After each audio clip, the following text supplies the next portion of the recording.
کا پیرامڈ یہ گویا کہ ان کے اس زوال کا ایک نشان ہے، اور اس پر ایک آنکھ بنی ہوئی ہے، ایک آنکھ، کان دجال کی آنکھ، وہ دیکھ رہی ہے۔ عجیب ہے یہ سمبل، نیچے لکھا ہوا ہے نووس آرڈو سیکلورم، اور یہ در حقیقت 1776 جو نیچے لکھا ہوا ہے وہ رومن حروف کے اندر یہ 1776 ہے، جو میں بتا چکا ہوں آرڈر آف ایلومیناٹی وساپ نے قائم کیا تھا۔ عام دنیا یہ سمجھتی ہے کہ شاید یہ امریکہ کا یوم آزادی ہے، سن آزادی ہے۔ یکم مئی اس آرڈر آف ایلومیناٹی کی تاسیس یکم مئی کو ہوئی ہے۔ یہ یکم مئی جو منایا جاتا ہے، دھوکہ یہ دیا گیا ہے کہ یہ شکاگو کے جو مزدور ہیں ان کی یادگار ہے، حقیقت میں یہ یکم مئی اور 1776 آرڈر آف دی ایلومیناٹی کی تاسیس کی تاریخ ہے۔ یہ تمام معاملہ سمجھ لیجئے ڈالر در حقیقت۔ ہم نے ابھی تازہ ندائے خلافت میں نعیم صدیقی صاحب کی نظم شائع کی ہے، 45 برس بلکہ شاید اس سے بھی زیادہ عرصے کی پرانی نظم ہے جو ہم نے شائع کی ہے۔ ڈالر میرے اس دیش کو ناپاک نہ کرنا، اور میں تو انہیں داد دیتا ہوں جو کچھ انہوں نے، شاعر کہتے ہیں اس کو جو صاحب شعور ہے، اس صاحب شعور نے جو مشاہدہ کیا ہے کہ ڈالر آئے گا تو کیا آئے گا ہمارے ہاں، اس کی پوری داستان اس تازہ ندائے خلافت میں ہم نے نہ معلوم کہاں سے اس کو کھود کر نکلوایا ہے۔ ہم ان کا احسان مانتے ہیں کہ انہوں نے اپنی یہ پرانی نظم، اب ان کی جماعت تو سب بھول بھال گئی ان چیزوں کو، اسی لیے وہ اسے تج کر باہر بھی اب آ گئے۔ بہرحال ہمیں تو ان کی ایک ایک چیز جو ہے، مجھے تو وہ شعر آج کا اگر آپ نے جنگ کا میرا کالم پڑھا ہو، میری تو فکر کے اندر رچ بس گیا ہے۔ پاکستان کے بارے میں جب کہا تھا اے آندھیو سنبھل کے چلو اس دیار میں، امید کے چراغ جلائے ہوئے ہیں ہم، ہماری امیدوں کے چراغ ہے یہ، اسلام کا گہوارہ بننے والی ملک ہے یہ، اس کو ہم نے قائم کیا تھا اسلام کے لیے، یہ آندھیاں نہ چلیں، اس ملک کو ہم نے اسلام کے چراغ جو ہے ہم نے اس میں روشن کیے ہوئے ہیں۔ اے آندھیو سنبھل کے چلو اس دیار میں، امید کے چراغ جلائے ہوئے ہیں ہم۔ بہرحال یہ تیسرا سیلاب ہے، ننگی سرمایہ داری، جس کی پھر لعنتیں ہوتی ہیں، ایک طرف فقر، ایک طرف احتیاج، ایک طرف بھوک، ایک طرف دولت کے انبار۔ پہلے بھی ہمارے ہاں فرق کم نہیں ہے، لیکن اب جو ہوگا اگر یہ بات پوری ہو گئی تو وہ ننگی سرمایہ داری، اور سرمایہ داری ہی در حقیقت یہود کا سب سے بڑا ہتھ کنڈا ہے۔ یہ بینکنگ کا نظام، یہ سارا کا سارا سودی نظام، یہ IMF، یہ ورلڈ بینک، یہی تو ان کے سب سے بڑے ادارے ہیں۔ تو واقعہ یہ ہے کہ تین طرف سے ہم پر حملہ ہو رہا ہے۔ اور یہ سود کے بارے میں کیا کہا تھا اقبال نے؟ ادربا آخر چمی زائد فتن، اس سود کے ام الخبائث کے پیٹ سے سوائے فتنوں کے اور کیا برآمد ہو سکتا ہے؟ کس نہ داند لذت قرض حسن، کسی کو قرض حسنہ کی لذت یاد نہیں رہی، بغیر سود کے قرض دو۔ تمہارے پاس فاضل رکھا ہوا ہے، کسی بھائی کو دو کہ وہ اپنی معاشی گاڑی کا پہیہ چلا لے، پھر اصل واپس لے لینا۔ اگر اتنی ہمت نہیں ہے کہ ان تصدقوا فهو خیر لکم، صدقہ ہی کر دو تو سب سے اچھا ہے، دے ہی ڈالو اپنا فاضل سرمایہ۔ یسألونک ماذا ينفقون قل العفو، مت رکھو اپنے پاس، یہ گندگی ہے۔ لیکن اگر بڑے ہی کم ہمت ہو تو کم سے کم قرض حسنہ دو، اپنی اصل رقم واپس لینا۔ کس نہ داند لذت قرض حسن، ادربا جاں تیرا دل چو خشت و سنگ، اس لیے کہ سود کے ذریعے سے انسان کے اندر تاریکی پھیل جاتی ہے، دل جو ہے اینٹ کے مانند، پتھر کے مانند سخت ہو جاتا ہے، کٹھور۔ ثم قست قلوبکم فہی کالحجارۃ او اشد قسوہ، آدمی درندہ بے دندان و چنگ، اور انسان بغیر اس کے کہ بھیڑیوں والے دانت ہوں اور بھیڑیوں والے پنجے ہوں، بھیڑیا بن جاتا ہے۔ بہرحال اب کرنے کا کام کیا ہے اس کو سمجھیے۔ اس پوری صورتحال کا میں نے آپ کے سامنے نقشہ پیش کر دیا۔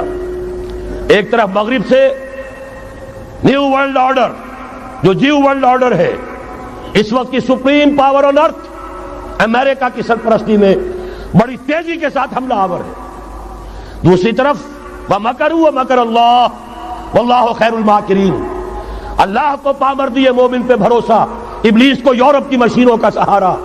اللہ تعالیٰ نے اسرائیل کا توڑ پاکستان قائم کیا، اللہ تعالیٰ نے اس کے لیے 300 برس کی تاریخ، اس کی تمہید میں مجددین امت یہاں پیدا کیے، یہاں قرارداد مقاصد پاس کرا دی 20ویں صدی عیسوی کے وسط میں، کہ اکبر نام لیتا ہے خدا کا اس زمانے میں، بینک انٹرسٹ کو ربا، سود حرام قرار دیا۔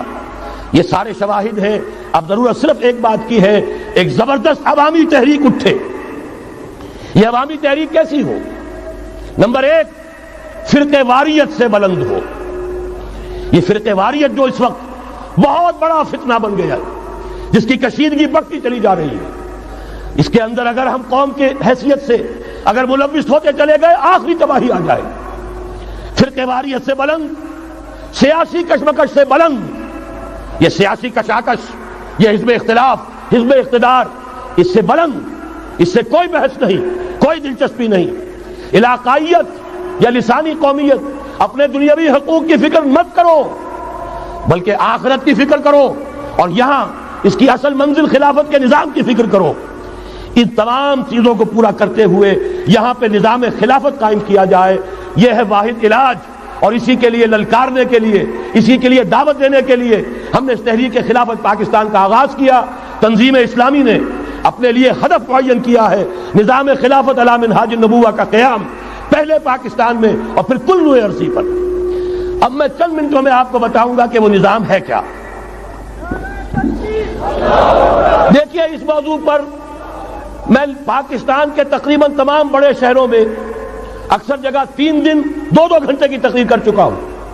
سیاسی نظام کیا ہے، معاشی نظام کیا ہے، سماجی نظام کیا ہے. خلافت اب قائم ہوگی جو بہرحال 1400 برس قبل کی خلافت اور آج کی خلافت، وقت کے دریا میں بہت سا پانی گزر گیا ہے. اصول وہی کے ہوں گے، فنڈامنٹل وہی کے ہوں گے، تفصیلی خاکہ بنے گا اس زمانے کے تقاضوں کے مطابق. تو میرے وہ تقریریں ویڈیو کی شکل میں، آڈیو کی شکل میں، اردو میں، انگریزی میں، شکاگو میں 20 گھنٹے کا پروگرام پچھلے سال ریکارڈ کرا کے آیا. اللہ کا فضل ہے کہ وہ پھیل رہا ہے معاملہ. اب مغرب میں اذان خلافت بلند ہو رہی ہے، اس کا تذکرہ میں بعد میں کروں گا. بہرحال وہ تو تفصیلی بات ہے. یہاں میں چند منٹوں میں صرف الجبرا کے اصولوں کی طرح چند باتیں بتا رہا ہوں. جو بھی آپ کا آج نظام ہے، 3 شرطیں پوری کر دیجئے وہ خلافت بن جائے گا، سیاسی اور دستوری اعتبار سے. نمبر 1، حاکمیت اللہ کی، اور اللہ کا شکر ہے یہ ہم کر چکے. اللہ جزائے خیر دے جنہوں نے محنت کی تھی، اللہ جزائے خیر دے جنہوں نے وہ تحریک اٹھائی تھی مطالبہ دستور اسلامی، اور پھر جنہوں نے مدد کی تھی، اللہ تعالیٰ انہیں جزائے خیر دے. بہرحال وہ اب ہمارے دستور کا حصہ ہے. حاکمیت اللہ کی. البتہ اگلا قدم ہم آج تک نہیں اٹھا سکے. اس حاکمیت کا ظہور کیسے ہوگا؟ آپ کے دستور میں یہ طے کر دیا جائے کتاب و سنت ہر شے سے بالا تر ہے، دستور سے بھی بالا، عدالتی قوانین سے بالا، پارلیمنٹ سے بالا، سینٹ سے بالا، صدر سے بالا، سپریم کورٹ سے بالا، ہائی کورٹ سے بالا، ہر شے سے بالا کتاب و سنت.